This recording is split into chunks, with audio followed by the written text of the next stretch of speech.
পঞ্চায়েত নির্বাচনকে ঘিরে রাজ্যের আইন শৃঙ্খলা রক্ষার দায়িত্বে রয়েছে রাজ্য পুলিশ এবং টিএসআর এর পাশাপাশি 18 কোম্পানি কেন্দ্র বাহিনী।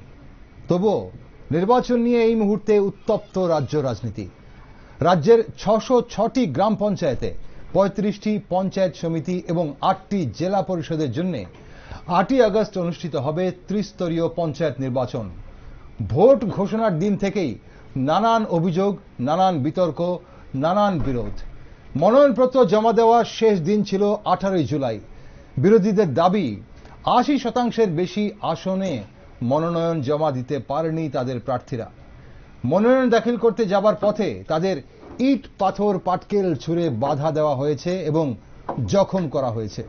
আর এখন খবর আসছে মনোনয়ন প্রত্যাহারের 22শে জুলাই মনোনয়ন প্রত্যাহারের শেষ দিন। একদিকে যখন বিরোধীরা সন্ত্রাসের অভিযোগ নিয়ে রাজ্যপাল থেকে আদালত অবধি যাচ্ছে, তখন অন্যদিকে শাসক দলের দাবি বিরোধীদের কর্মী সমর্থকদের অভাবে মিথ্যে অভিযোগ করছে। তাই প্রশ্ন এখন, কেমন হতে চলেছে রাজ্যের 2024 পঞ্চায়েত নির্বাচন? নমস্কার, আমি দীপেন আর আপনারা দেখছেন নিউজ ভ্যানগার্ড। পঞ্চায়েত নির্বাচনকে ঘিরে উত্তপ্ত রাজনীতির নানান দিক নিয়ে আলোচনা করার জন্য আজ আমার সাথে রয়েছেন বিশিষ্ট ছাত্র বাম নেতৃত্ব সন্দীপন দেব এবং বিশিষ্ট বিজেপি নেতৃত্ব রানা ঘোষ। দুজনকেই স্বাগত আজকের অনুষ্ঠানে। রানাবাবু, প্রথমে আপনার কাছে আসি। সদ্য সমাপ্ত লোকসভা নির্বাচনে রাজ্যের দুজন বিজেপি প্রার্থী রেকর্ড ভোটে জয়ী হয়েছে, তাদের রেকর্ড ভোটে জয়ী করেছে রাজ্যবাসী। তবুও পঞ্চায়েত নির্বাচনে জয় নিয়ে বিজেপি কি কোনোভাবে অনিশ্চয়তায় ভুগছে?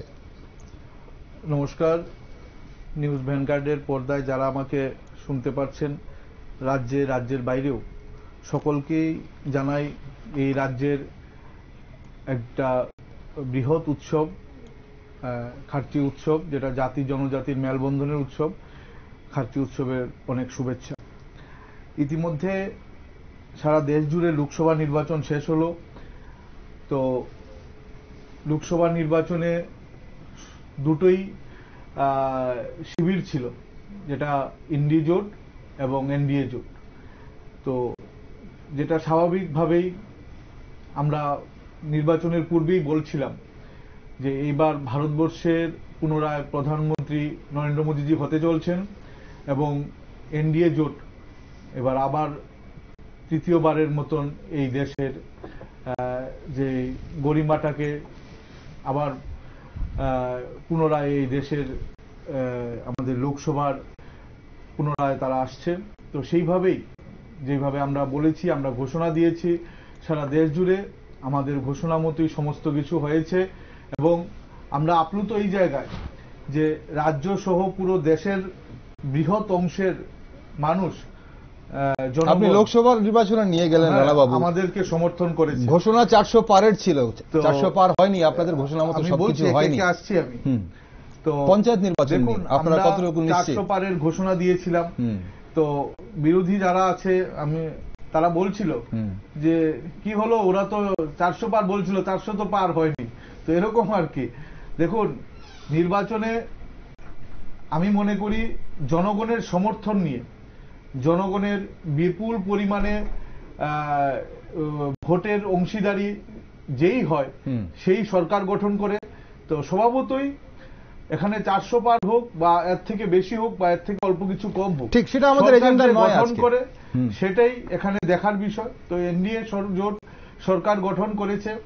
তো ধন্যবাদ জানাই প্রথমেই আমি, কারণ এই জোটের পরে নির্বাচনের পরে রেজাল্টের পরে আমার প্রথমেই নিউজ চ্যানেলে আসা। তো সকলকে আবারও আমি ধন্যবাদ জানাই।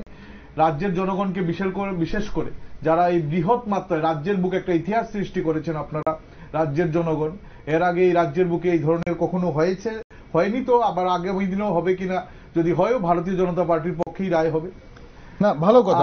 আপনি যে কথাগুলো বলছিলেন, আপনি পঞ্চায়েত নির্বাচন, সেখানে আসুন। পঞ্চায়েত নির্বাচনে সম্পূর্ণরূপে আমরা আশাবাদী। কারণ যেই জায়গায় লোকসভা নির্বাচনে এই রাজ্যের মানুষ আমাদেরকে দুই হাত তুলে সমর্থন করেছেন, ভারতীয় জনতা পার্টির পক্ষে রায় দিয়েছেন, ভাবা যায় না এই যেই সমস্ত রাজ্যে এক একটা নির্বাচন ক্ষেত্রে 2.5 থেকে 3 লক্ষের উপর ভোটার থাকে, আমাদের এখানে মাত্র 50 থেকে 52,000, 50,000-এর নিচেও অনেক বিধানসভা আছে। সেই জায়গায় 7 লক্ষ 8 লক্ষ ভোটের ব্যবধানে বিরোধীদের পরাজিত করে। কিরকম বিরোধী? যেই বিরোধীরা এই রাজ্যের বুকে দীর্ঘদিন ধরে একে অপরের বিরুদ্ধাচরণ করত, তারা আজকে জোট হয়েছে, তাদেরকে একত্রিতভাবে ভারতীয় জনতা পার্টি হারিয়ে জয়ী হয়েছেন। এবং সেই আশীর্বাদকে পাথেয় করে আমি বলতে চাই যে গ্রামের যে ত্রিস্তরীয় 3 টায়ার যে ইলেকশন ঘোষণা হয়েছে, ত্রিস্তরীয় নির্বাচন যেটা ঘোষণা হয়েছে, সেই ত্রিস্তরীয় নির্বাচনে ভারতীয় জনতা পার্টি পুনরায় আবারও এই রাজ্যের বুকে আরেকটা ইতিহাস সৃষ্টি করতে চলছে। আপনাদের জানা আছে যে 2018 থেকে এখন পর্যন্ত যতগুলো নির্বাচন হয়েছে, প্রত্যেকটা নির্বাচনে ভারতীয় জনতা পার্টি মানুষের আশীর্বাদকে পাথেয় করে ইতিহাস সৃষ্টি করেছে। এবং এবারও ভারতীয় জনতা পার্টির সরকার ত্রিস্তরীয় পঞ্চায়েতে আমাদের প্রত্যেকটা সৃষ্টি করবে। কেন্দ্র এবং রাজ্যে আপনাদের সরকার, আপনি এতক্ষণ তার কথাই বলছিলেন এবং শুরুতে আপনি অভিনন্দন জানিয়েছেন রাজ্যবাসীকে, রেকর্ড ভোটে আপনাদের জয়ী করেছে। তবুও আইন শৃঙ্খলার এমন পরিস্থিতি কেন এই মুহূর্তে রাজ্যে, বিশেষ করে ত্রিস্তরীয় পঞ্চায়েত নির্বাচনকে কেন্দ্র করে? দেখুন, আইন শৃঙ্খলার যে আপনি পরিস্থিতিটা বলছেন, বিগত দিনের যদি আমি ইতিহাসটা নিই, এই রাজ্যের বুকে ত্রিস্তরীয় পঞ্চায়েত নির্বাচন সহ যতগুলো নির্বাচন হয়েছে, আমি বাকিগুলো বাদই দিলাম, বিশেষ করে ত্রিস্তরীয় পঞ্চায়েত নির্বাচনে আমি এই রাজ্যের ছেলে, আমার এই বয়সেও আমি যতটুকু দেখেছি, আমার যতটুকু মনে আছে, এবং বিগত দিনের সরকারের যে ত্রিস্তরীয় পঞ্চায়েত নির্বাচন ঘোষণার পরে এই রাজ্যের বুকে একটা বিভীষিকাময় পরিস্থিতি হতো। বিরোধীরা কোনো সময় নমিনেশন জমা দিতে পারেনি। কিন্তু আজকের দিনে আপনারা যেটাকে বলছেন গন্ডগোল, সন্ত্রাস, যেটাই বলছেন আপনারা, আইনের অবনতি, আজকের দিনে আমার কাছে যে পরিসংখ্যান আছে, আমাদের এই রাজ্যের বুকে ত্রিস্তরীয় পঞ্চায়েত নির্বাচনে যদি আমি গ্রাম পঞ্চায়েতের কথা বলি, তাহলে গ্রাম পঞ্চায়েতে 783টি আসনে তারা প্রার্থী দিয়েছে। সিপিআইএম দিয়েছে 1441টি জায়গায়, কংগ্রেস দিয়েছে 810টি জায়গায়। এরপরে মথা আছে, মথা তো আমাদের শারিক দল আছে। পঞ্চায়েত সমিতিতে সিপিআইএম দিয়েছে 112টি আসনে, কংগ্রেস দিয়েছে 205টি আসনে, এরপরে ইন্ডিপেন্ডেন্ট আছে 14টি। আমি যদি জেলা পরিষদে বলি, আমাদের 160টি মাত্র আসন জেলা পরিষদে, 160টির মধ্যে সিপিআইএম 115টিতে প্রার্থী দিয়েছে, কংগ্রেস 98টিতে প্রার্থী দিয়েছে। তো আজকে যদি এই একটা বড় মাপে প্রার্থী তারা দিয়ে থাকে, তাহলে আইনের অবনতিটা কোথায় হলো আমাকে একটু বুঝিয়ে বলবেন। এখানে আজকের দিনে বিগত দিনের যদি পরিসংখ্যান আমি দেখি রাজ্যের বুকে যে পরিমাণ সন্ত্রাস হয়েছে, আমি বলতে চাই না পুরনো ইতিহাস।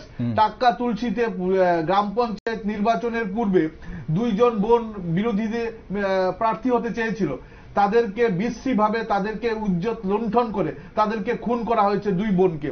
এই ইতিহাসে রাজ্যের মানুষ ভুলে যায়নি। সুতরাং এই রাজ্যে এই কথা বললে হবে না যে পরিস্থিতি আইনের অবনতি হয়েছে, আইনের শাসন নেই।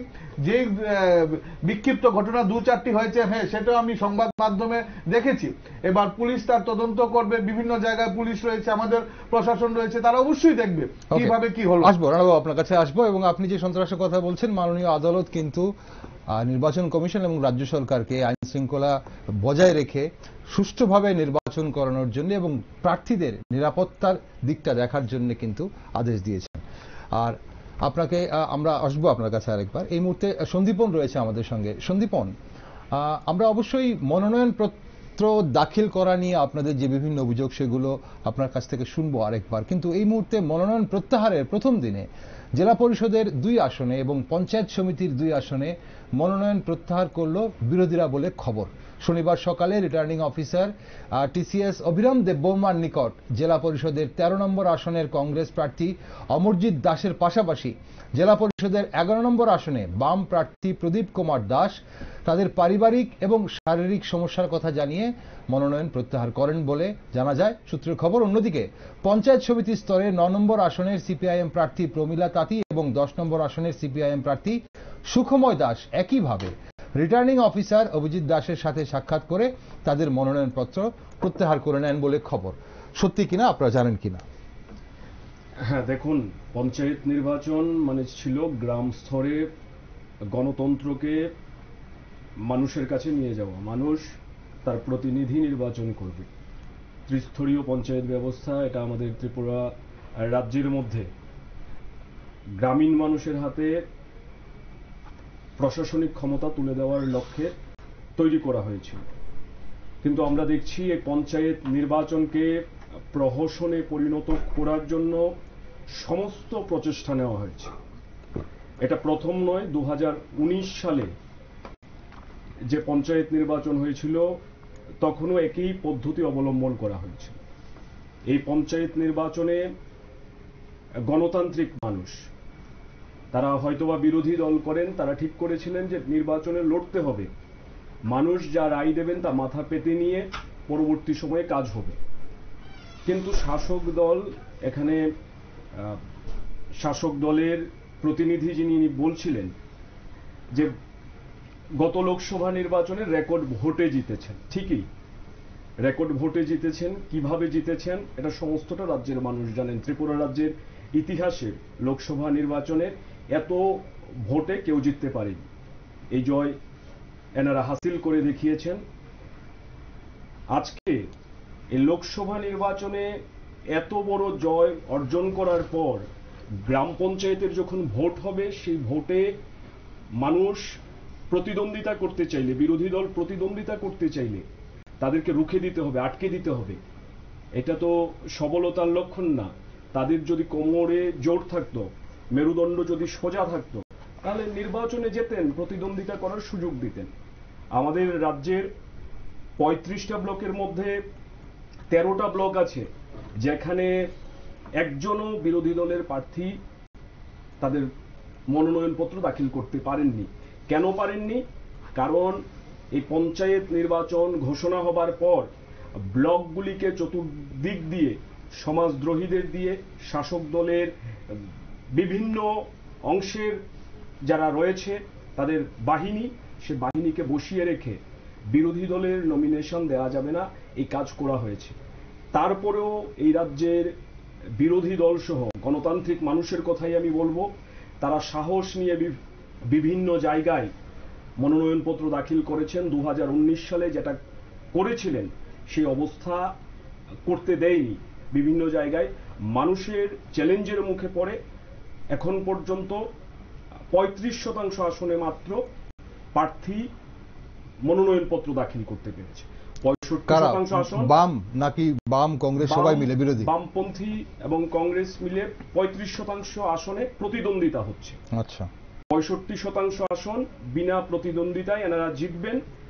এটা পেশিবল বাহুবলের আস্ফালনের মধ্যে দিয়ে এসছে। এখন আপনি বলছিলেন যে খুব সম্ভবত খোয়াইয়ের কথা বলছিলেন, আমাদের প্রার্থীদের মনোনয়নপত্র তুলে নেওয়ার বিষয়টি, এর পেছনেও কি কারণ রয়েছে আপনারা বুঝতে পারছেন। শারীরিক কারণ দেখে এখন মনোনয়নপত্র প্রত্যাহারের সময়সীমা চলছে। নানাভাবে বিরোধী দলের প্রার্থীদের উপর চাপ তৈরি করা হচ্ছে, তাদের অর্থনৈতিকভাবে অবরুদ্ধ করার চেষ্টা চলছে।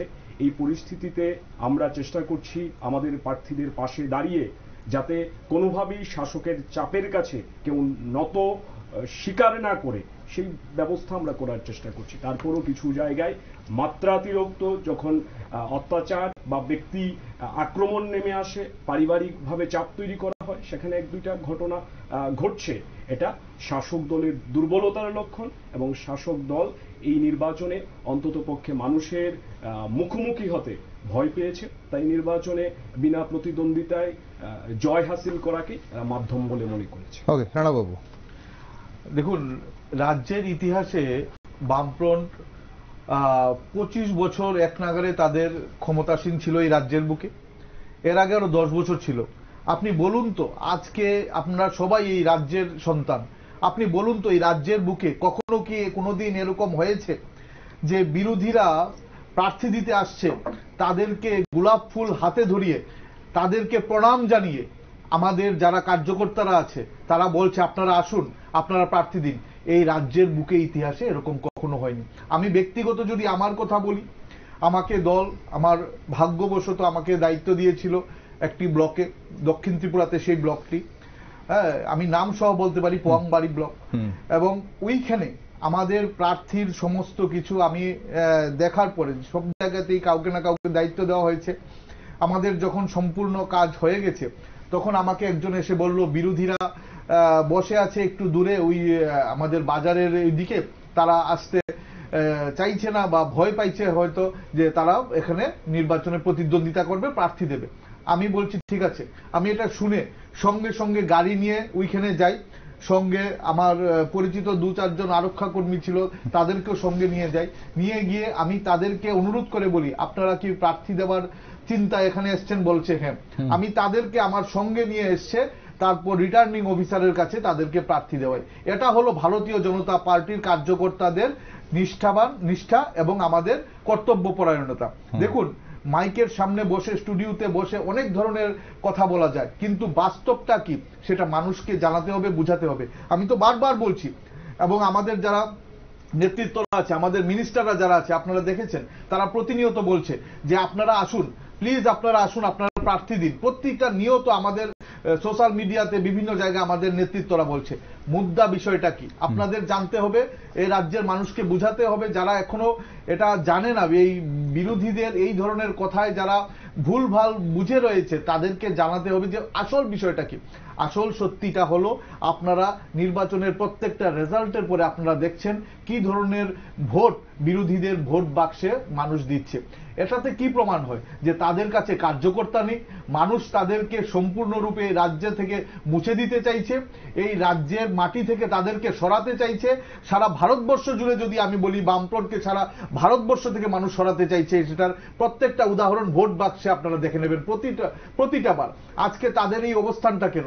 আজকে কি কারণে বামফ্রন্ট আজকে দিনে দিনে ত্রিপুরার থেকে আজকে 2018-তে আপনাদের তাদের এর আগে কি ধরনের অবস্থান ছিল, আজকে পাহাড়ে বলুন, সমতলে বলুন, প্রত্যেকটা জায়গায় এডিসিতে যারা জনজাতিদের নিয়ে তারা মায়া কান্না করে, আগেও করত, জনজাতিরা তাদেরকে সম্পূর্ণরূপে একটা সিট দেয়নি এডিসিতে তাদের।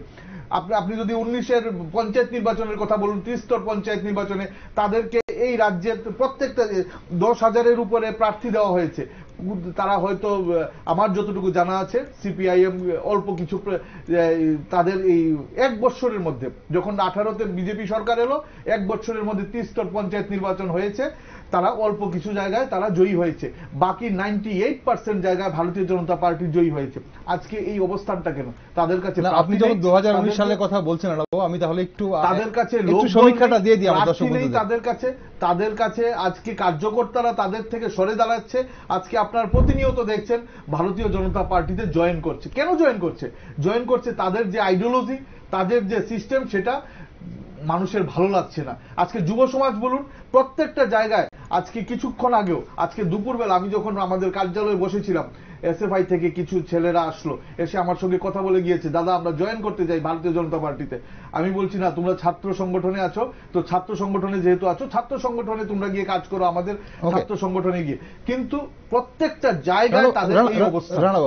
রানাবাবু, এখন প্রশ্ন হচ্ছে যে এই যে অভিযোগ, এই যে বিরোধীরা অভিযোগ করছে, বিরোধীরা রাজ্যপালের সঙ্গে, মাননীয় রাজ্যপালের সঙ্গে দেখা করছেন, আদালতে রিট পিটিশন করছেন, এখন প্রশ্ন হচ্ছে যে এই যে অভিযোগ বা এই যে বলা হচ্ছে যে বিভিন্ন ব্লকগুলোতে ডেরা গেড়ে দুর্বৃত্তরা ইট পাটকেল ছুটছেন যখন বিরোধীরা পঞ্চায়েত নির্বাচনের এই মনোনয়ন দাখিল করতে গেছেন, তাহলে এনারা কারা? এবং পুলিশ থাকতে, কেন্দ্রীয় বাহিনী থাকতে, টিএসআর এর সামনে এগুলো কি ধরনের সম্ভব হচ্ছে? আইন শৃঙ্খলা এইভাবে উত্তপ্ত হচ্ছে কি করে, সেটা জানার চেষ্টা করছি। দেখুন, আমি তো প্রথমেই বলেছি যে দু একটি জায়গায়, উনিও বলছেন, এরকম নয় যে আমি একা বলেছি, উনিও কিছুক্ষণ আগে বলছিলেন যে হ্যাঁ, দু একটি জায়গায় এই ধরনের বিক্ষিপ্ত ঘটনা হয়েছে, সেটা আমিও বিভিন্ন সংবাদ মাধ্যমে দেখেছি। এবার এখানে পুলিশ প্রশাসন রয়েছে, আইন রয়েছে, আরক্ষার কর্মীরা রয়েছে, তারা দেখবে কি কারণে, কিরকম, কি পরিস্থিতিতে এরকম হয়েছে। দেখুন, আজকে ত্রিপুরা রাজ্যের বুকে প্রত্যেকটা জায়গায় মানুষ নির্বাচনের প্রত্যেকটা সময় যেইভাবে উৎসবের মেজাজে, আনন্দের সঙ্গে, উদ্দীপনার সঙ্গে আজকে প্রত্যেকটা ঘর থেকে লোক বেরিয়ে ভোট দিচ্ছে। হ্যাঁ, আজকে বিগত দিনে তো আমরা দেখিনি এই ধরনের উৎসবের মেজাজে ভোট দিতে, কিন্তু আজকে আমরা আপিল করছি প্রত্যেকটা জায়গায় মানুষকে জোর হাত করে আমরা বলছি আপনারা আসুন, আপনারা মতদান করুন। কিছুক্ষণ আগে উনি বলছিলেন যে মানুষের পাশে দাঁড়ানোর মতন সাহস নেই আমাদের। আমরা যদি মানুষের পাশে দাঁড়ানোর মতন সাহস না থাকতো, ভারতীয় জনতা পার্টির কার্যকর্তাই একমাত্র আছে যারা বৎসরের প্রত্যেকটা দিন মানুষের দরজায় গিয়ে কড়া নাড়ে যে আপনাদের কি অভাব অভিযোগ আছে, আমাদের বলুন। এই ধরনের কার্যকর্তারা আমরা তৈরি করতে পেরেছি, আমরা গর্ববোধ করি আমাদের কার্যকর্তাদের উপরে। কিন্তু আজকে বিরোধীরা এই ধরনের কথা বলার কারণ একটাই, মানুষকে তাদের বুঝাতে তারা পারছে না যে যেই সরকারটা 30 বছর 35 বছর এই রাজ্যের বুকে শাসন করেছে, আজকে তারা প্রার্থী দিতে পারছে না, আজকে তারা কোথাও একটা বড় ধরনের মিছিল সংগঠিত করতে পারছে না, তাদের কাছে লোকবল নেই। সেটাকে ঢাকার জন্য, শুধুমাত্র এই যে বিষয়গুলোকে ঢাকার জন্য তারা আইনের দ্বারস্থ হচ্ছে, তারা বিভিন্ন সংবাদ মাধ্যমে বিক্ষিপ্তভাবে মানুষের সামনে একটা মিথ্যা বিষয় তারা তুলে ধরছে। আজকে প্রত্যেকটা জায়গা, আমি তো প্রথমেই আপনাদের কাছে পরিসংখ্যান দিয়ে দিলাম যে যদি এই ধরনের পরিস্থিতি রাজ্যের বুকে থাকতো, আজকে গ্রাম পঞ্চায়েতে 1441 জন প্রার্থী হয়েছে সিপিএম এর পক্ষ থেকে, কংগ্রেসের পক্ষ থেকে 810 জন, যেই কংগ্রেসের আজকে এই রাজ্যে কিছু নেই, তারপরেও 810 জন প্রার্থী দিয়েছে। আপনি বলেছেন পরিসংখ্যান বলেছেন, আসবো আপনার কাছে। সন্দীপন, মুখ্যমন্ত্রী বলছেন যে মানুষের আশীর্বাদে জয়ী হবে বিজেপি, এবং বিজেপি নেতৃত্বরা বলছেন যে বিরোধীদের কাছে অভিযোগ ছাড়া আর কিছুই করার নেই।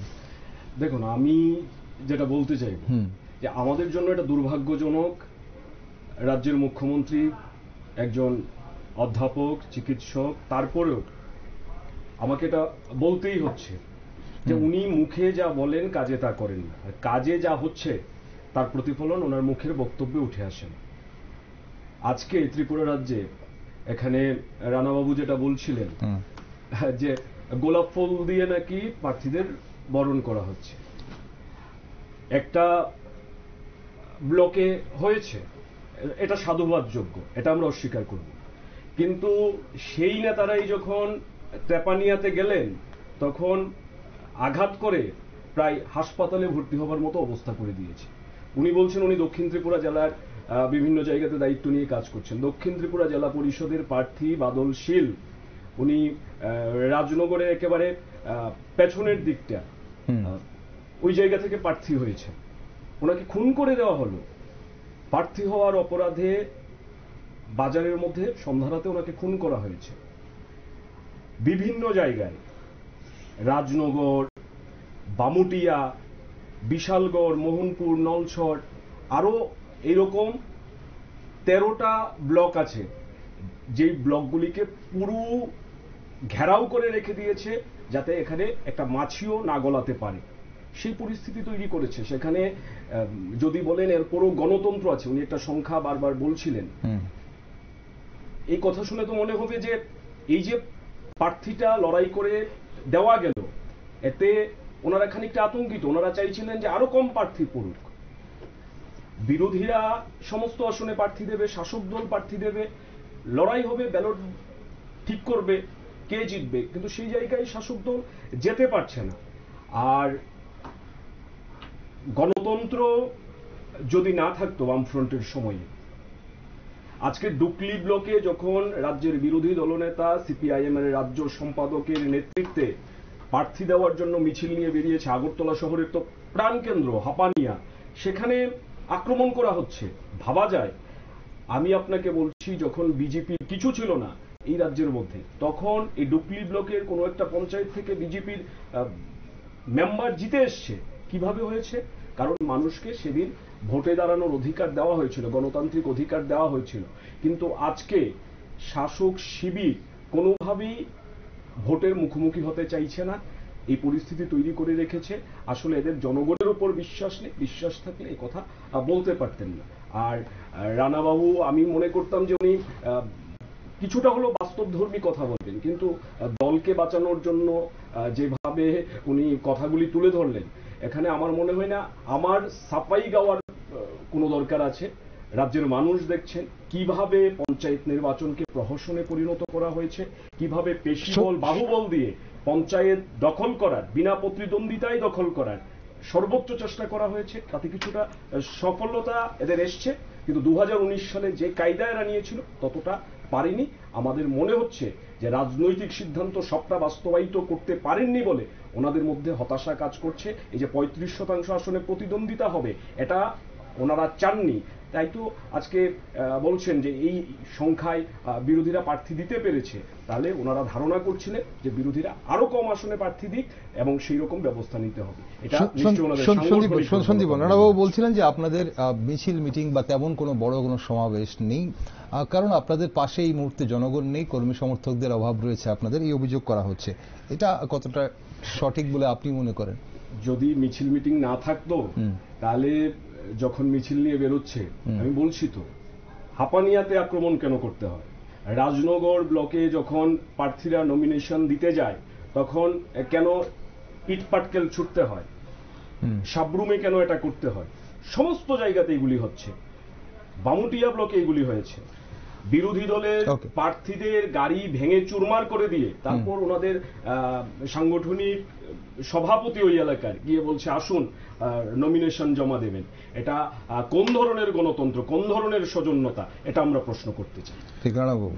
আমি প্রথমেই ওনাকে বলতে চাই, উনি আমাদের জনপ্রিয় এই রাজ্যের মুখ্যমন্ত্রী প্রফেসর ডক্টর মানিক সাহাকে নিয়ে একটি কথা বলেছেন একটু আগে, যে আমাদের দুর্ভাগ্যজনক আমরা, হ্যাঁ আমাদের দুর্ভাগ্য যে আমাদের মুখ্যমন্ত্রী একজন অধ্যাপক, আমাদের মুখ্যমন্ত্রী একজন চিকিৎসক। হ্যাঁ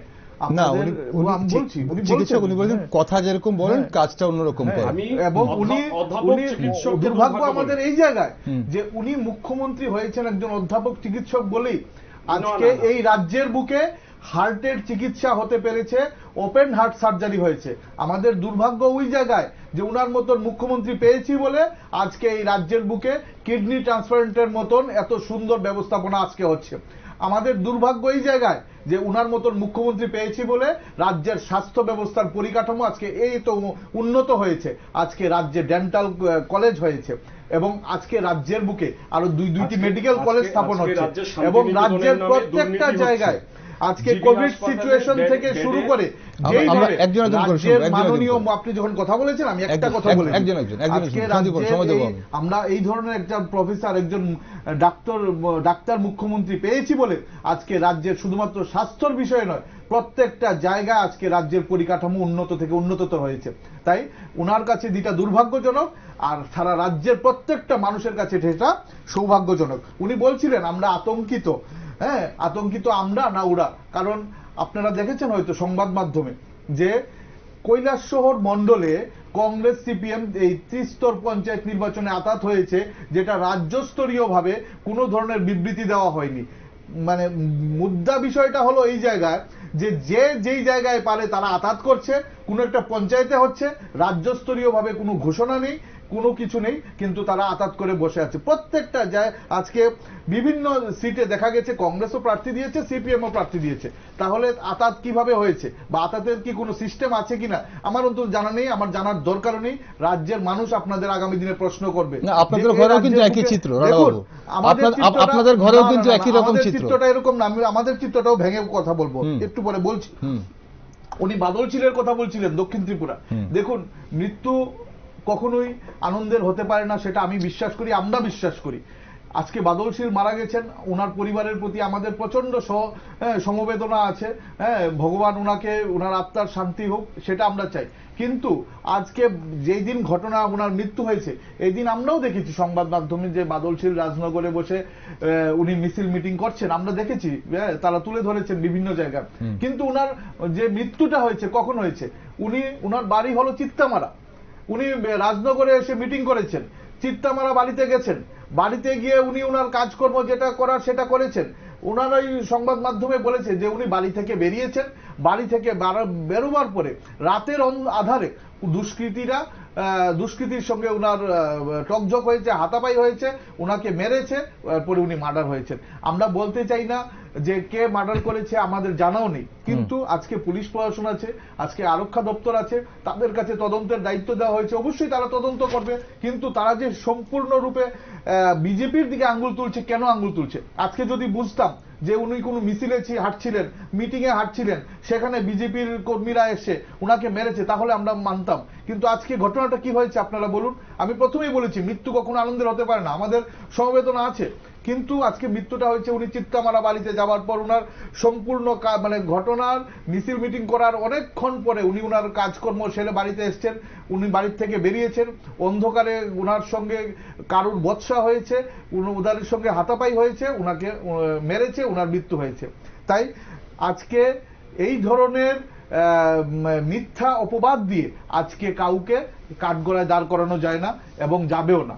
দেখুন আজকে ভারতীয় জনতা পার্টির প্রত্যেকটা জায়গায় আমাদের যে সুশাসনের সরকার চলছে, মানুষ যেইভাবে আমাদেরকে বিভিন্ন জায়গায় সুবিধাভোগীরা, লাভার্থীরা, আজকে কৃষক বলুন, আজকে মায়েরা বলুন, বোনেরা বলুন এবং কর্মচারী মহল বলুন, প্রত্যেকটা জায়গায় যেইভাবে বিজেপি সরকার আসার পর থেকে লাভার্থীরা আজকে সুবিধাভোগীরা আজকে বিভিন্ন জায়গায় সুবিধা ভোগ করছে, ফ্রি রেশন, ফ্রি চাল থেকে শুরু করে ঘর পাওয়া থেকে শুরু করে, আজকে সিপিএম এর আমলে দেখা যেত একটা লোক 3 বছর 4 বছর 10 বছর উনি মিছিলের মিটিং এ হাঁটছেন, একটা ঘর পাচ্ছেন না। কিন্তু আমাদের আমলে আমরা কোনো কালার দেখিনি, আমরা না দেখিয়েছি ও সিপিএম করে না কংগ্রেস করে কোন পার্টি করে, প্রত্যেকটা জায়গায় যে যার ঘরের দরকার আমরা তাকে আমাদের সরকার তাকে ঘর দিয়েছে। রানাবাবু এখন কথা হচ্ছে সেগুলো অবশ্যই আপনারা বারবারই বলছেন, কিন্তু করেছে এই মানুষের সমর্থনটা ওদের সহ্য হচ্ছে না, বিরোধীরা যদি লড়াইয়ের ময়দানে না থাকে তাহলে কি গণতন্ত্র বিপন্ন বলা চলে না? আমরা চাই এইটা গণতান্ত্রিক রাষ্ট্র, আমরা চাই গণতন্ত্র টিকে থাকুক এবং গণতন্ত্র টিকে থাকতে গেলে বিরোধীদের থাকা আবশ্যক। এবং সেই জন্য আমরা প্রতিবার সংবাদ মাধ্যমে আমাদের যারা নেতৃত্বরা আছেন, আমাদের মিনিস্টাররা আছেন, তারা আপিল করছেন যে বিরোধীরা ঘর থেকে বেরিয়ে আসুন, আপনারা ক্যান্ডিডেট দিন, আপনাদের যারা প্রার্থী আছেন তাদেরকে প্রার্থী দিন, আমরা আপিল করছি। কিন্তু যদি তাদের প্রার্থী না থাকে, মানুষ যদি তাদের সমর্থন না করে, তাদের যদি কর্মী না থাকে, আজকে আমাদের কি করার আছে বলুন? রানাবাবু এখন বলা হচ্ছে যারা অলরেডি প্রার্থী দিয়েছেন, 35% বলছেন বিরোধীরা প্রার্থী দিয়েছেন, তাদের মধ্যে অনেককেও কিন্তু চাপ সৃষ্টি করা হচ্ছে বলে অভিযোগ করেছেন, এবং অর্থনৈতিকভাবে অবরুদ্ধ করার চেষ্টা করা হচ্ছে বলে অভিযোগ করেছেন। কুয়েতে যারা উজ্জ্বল করেছে, আপনি তাদেরকে বলতে পারবেন তারা কোথাও বিবৃতি দিয়েছে, চাপ সৃষ্টি করেছে? আজকে যখন তারা কেউ প্রার্থী উজ্জ্বল করে তার একটা ফর্ম ফিল আপ করতে হয়, ওই ফর্মে লেখা থাকে যে সে কেন উজ্জ্বল করতে চায়। সেই জায়গাতে ওরা লিখেছে, আমার যতটুকু জানা আছে যে ওরা লিখেছে আমাদের পারিবারিক কিছু কলহ আছে, পারিবারিক বিষয় আছে, আমরা প্রার্থী হতে চাই না, আমি শারীরিক অসুস্থ, এই ধরনের উক্তি ওরা করেছে। তো কোথায় লেখা আছে যে বিরোধীরা চাপ সৃষ্টি করেছে, বিজেপি চাপ সৃষ্টি করেছে আমরা প্রার্থী উজ্জ্বল করব? দেখুন আমি একটু আগেও বলেছি যে ক্যামেরার সামনে বসে, স্টুডিওতে বসে সংবাদ মাধ্যমে বিভিন্ন ধরনের মিথ্যাচার, মিথ্যা অপবাদ দেওয়া যায়, কিন্তু আজকে যদি সঠিক তথ্যটা তুলে ধরা যায় তাহলে মানুষ বুঝতে পারে যে অবস্থানটা কোন জায়গায় বিরোধীদের। আজকে তো আমি বললাম কিছুক্ষণ আগে যে একটা একই মণ্ডলে বা একই ব্লকে দেখা যায় 5টা জায়গাতে কংগ্রেস সিপিএম জোট হয়েছে, 6 নম্বর জায়গাতে জোট হয়নি। তো তাদের যে কেন্দ্র থেকে মানে রাজ্যস্তরীয় ভাবে তাদের যে কন্ট্রোলটা, সেই কন্ট্রোলটা এখন একটু জানতে চাইবো, জোটের বিষয়টা একটু জানতে চাইবো সন্দীপনের কাছে। সন্দীপন, কংগ্রেস এবং বামফ্রন্টের এই যে জোট নিয়ে কিন্তু অনেকগুলো প্রশ্ন আসে, আগেও এসছে এবং আজকেও উঠে এলো। এখন আমরা বিধানসভা নির্বাচনে জোট দেখলাম বা আসন সমঝোতা দেখলাম, লোকসভা নির্বাচনে আমাদের রাজ্যে জোট দেখলাম, কেরালায় আবার জোট ছিল না। এখন এবার পঞ্চায়েত নির্বাচনে প্রথমে জানা গেল যে জোট হবে না, কংগ্রেস থেকে জানিয়ে দেওয়া হলো যে আমরা বামফ্রন্টের সঙ্গে জোট করছি না। আবার কোনো কোনো আসনে সেখানে সেই স্তরে, নিচু স্তরে জোট হচ্ছে বলে জানা যাচ্ছে। এটা জোটের কি ধরন? না, এই যে পঞ্চায়েত নির্বাচন, এটা তো রাজ্য স্তরের কোনো নির্বাচন না। সব মহকুমার সব জায়গাতেও নির্বাচন হবে না, কোথাও নির্বাচন হচ্ছে, কোথাও হচ্ছে না। এরই ভিত্তিতে সিদ্ধান্ত নেওয়া হয়েছে যে রাজ্য স্তরে এই জোট নিয়ে আলোচনা করে লাভ নেই, আর পঞ্চায়েতে কে কোথায় দাঁড়াবে এটা রাজ্য স্তর থেকে ঠিক করারও সুযোগ নেই। সেখানে সাব ডিভিশন লেভেলে কথা হবে, স্থানীয় নেতৃত্বরা ঠিক করবেন, এখানে যদি আসন সমঝোতা করার দরকার মনে করেন স্থানীয়রা করবে। সেইভাবেই স্থানীয় নেতৃত্বদের এম্পাওয়ার করা হয়েছে রাজ্যের তরফে এবং সেটা হচ্ছে। আমরা দেখছি কৈলাসহর, ধর্মনগর, এইসব বিভিন্ন জায়গায় সমঝোতা করে নির্বাচনে লড়াই করা হচ্ছে। আবার কোথাও কোথাও সিপিআইএম এরও ক্যান্ডিডেট আছে, বামফ্রন্টের ক্যান্ডিডেট আছে, কংগ্রেসেরও ক্যান্ডিডেট আছে। আমার মনে হয় না এটা বড় কোনো সমস্যা, এটা শাসক দলের কাছে সমস্যা হতে পারে, আমাদের কাছে তেমন কোনো সমস্যা নয়। এখন উনি যেটা বলছিলেন যে চিকিৎসার ব্যাপারে অনেক কিছু বলছিলেন। ত্রিপুরা রাজ্যের মধ্যে চিকিৎসা ব্যবস্থা যদি আমরা দেখতে চাই তাহলে জিবি হাসপাতালে একবার ভিজিট করে আসলেই চলে। আমরা যদি ত্রিপুরা রাজ্যের চিকিৎসা ব্যবস্থাকে আজকে কিভাবে এটাকে পণ্যায়নের দিকে নিয়ে যাওয়া হচ্ছে, শান্তিনিকেতন মেডিকেল কলেজ কি হচ্ছে সেটা তো রাজ্যের মানুষ জানে, সমস্ত সংবাদ মাধ্যম এ নিয়ে তোলপাড় হচ্ছে।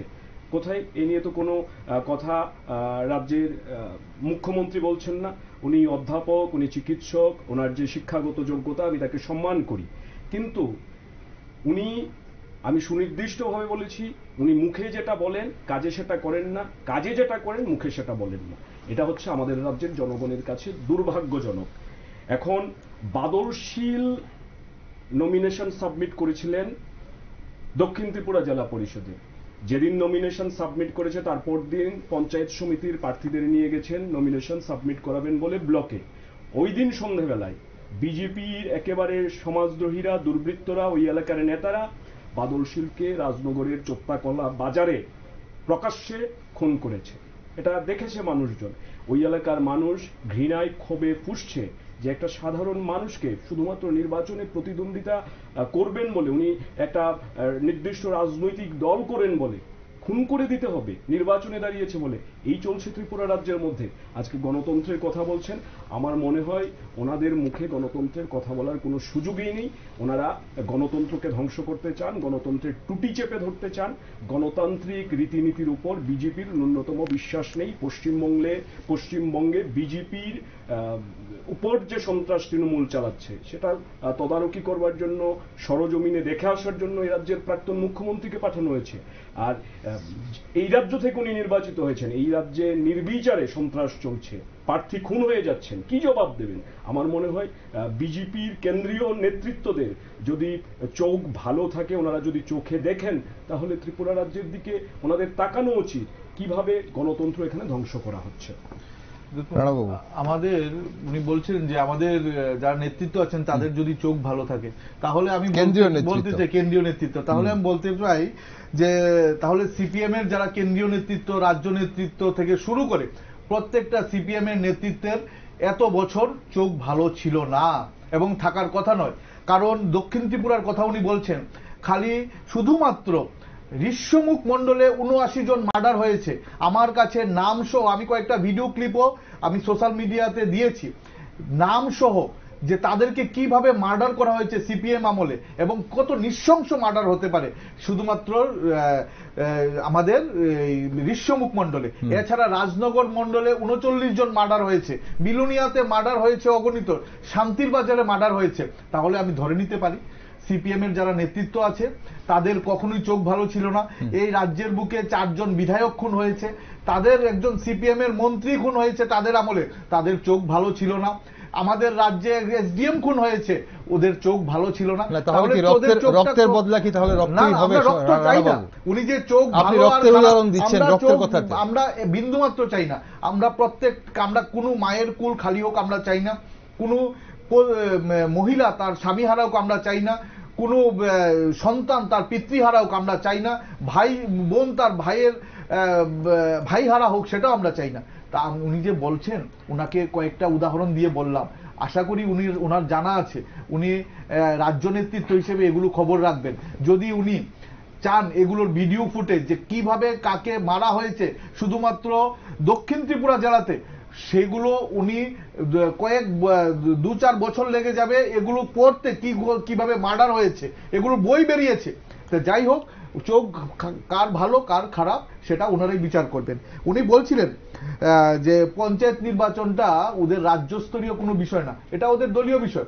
আমি সেটাতে কথা বলতে চাই না, ওদের রাজ্যস্তরীয় বিষয় নাও হতে পারে, কিন্তু ভারতীয় জনতা পার্টি নিয়ে উনি কথা বলছেন। তো আমাদের ভারতীয় জনতা পার্টির প্রত্যেকটা নির্বাচন, সে পঞ্চায়েত নির্বাচন তো ত্রিস্তরীয় পঞ্চায়েত নির্বাচন, এটা তো বিশাল বড় ব্যাপার।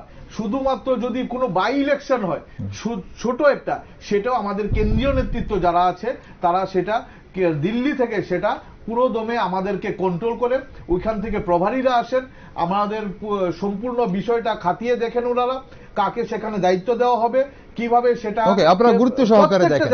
আমার অনুষ্ঠানের সময় পড়ে যাচ্ছে। আজকে যে ত্রিস্তরীয় পঞ্চায়েত নির্বাচন চলছে, এই ত্রিস্তরীয় পঞ্চায়েত নির্বাচনে আমাদের যে সারা রাজ্যে 10,164টা সিট আছে, প্রত্যেকটা সিটের জন্য আমাদের রাজ্যস্তরীয় ভাবে প্রভারী দেওয়া হয়েছে ব্লক স্তরে, মন্ডল স্তরে, যে ওইখানে গিয়ে তিন জন করে নাম আনো, কার মাধ্যমে?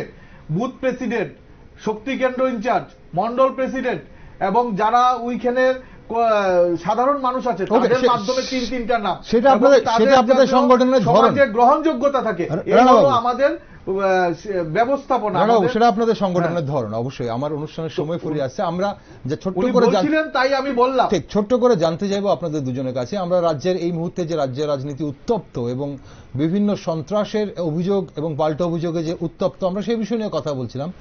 কিন্তু রাজ্যে পঞ্চায়েত, ত্রিস্তরীয় পঞ্চায়েত নির্বাচন, মানুষ আপনাদের কেন ভোট দেবে? কেন আপনারা আশাবাদী যে আপনাদের কেন মানুষ ভোট দেবে এবং মানুষ আপনাদের পাশে কেন দাঁড়াবে? তার জবাব আপনাদের দুজনের কাছে অবশ্যই চাইবো। প্রথমে সন্দীপন আপনার কাছে। দেখুন, আমাকে কিছু প্রশ্নের বা কথার ওনার জবাব দিতে হবে। একদম, উনি একটু তাড়াতাড়ি করতে হবে, অনুষ্ঠানের সময় আছে।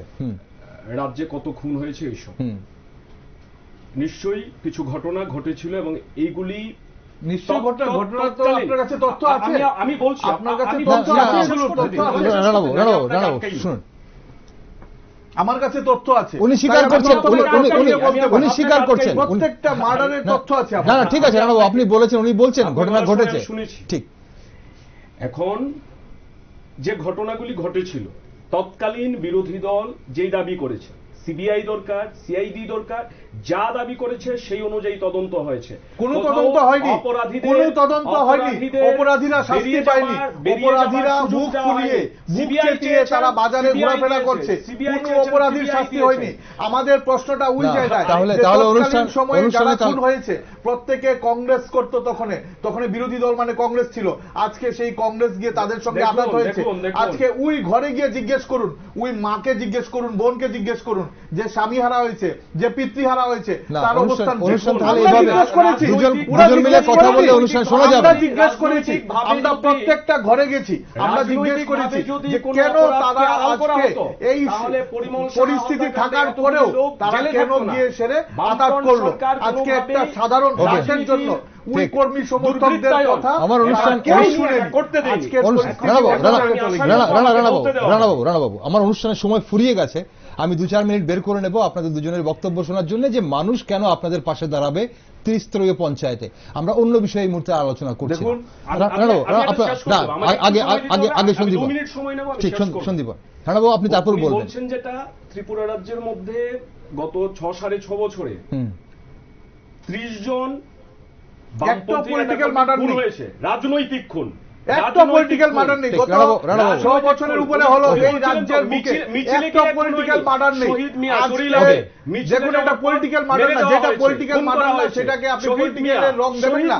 আজকে পলিটিক্যাল মার্ডার না যেটা, সেটাকে আবার একই জায়গায় পৌঁছে যাচ্ছেন আপনারা দুজন। ঠিক, সেই পুরনো অভ্যাস আপনারা আজকেও আবার দ্বিতীয়বারের মতো পুরনো অভ্যাস আপনারা। ত্রিপুরা রাজ্যে 6.5 বছরে খুন হয়েছে 765 একটা পলিটিক্যাল মার্ডার হয়নি, একটা পলিটিক্যাল মার্ডার হয়নি। গত 6.5 বছরে একটা পলিটিক্যাল মার্ডার হয়নি। সেখানে ক্যামেরার সামনে বসে অনুষ্ঠানের সময় ফুরিয়ে গেছে, অনুষ্ঠানের সময় ফুরিয়ে গেছে। সন্দীপন, মানুষ কেন আপনাদের পাশে দাঁড়াবে? সন্দীপন, আজকে আপনারা যেই ধরনের মিথ্যা অপবাদ দিয়ে রাখেন, মানুষকে ভুলভাল বুঝে, আজকে সেই জন্য তো আপনাদের পাশে মানুষ নেই। ওকে, আমি অনুষ্ঠান শেষ করব।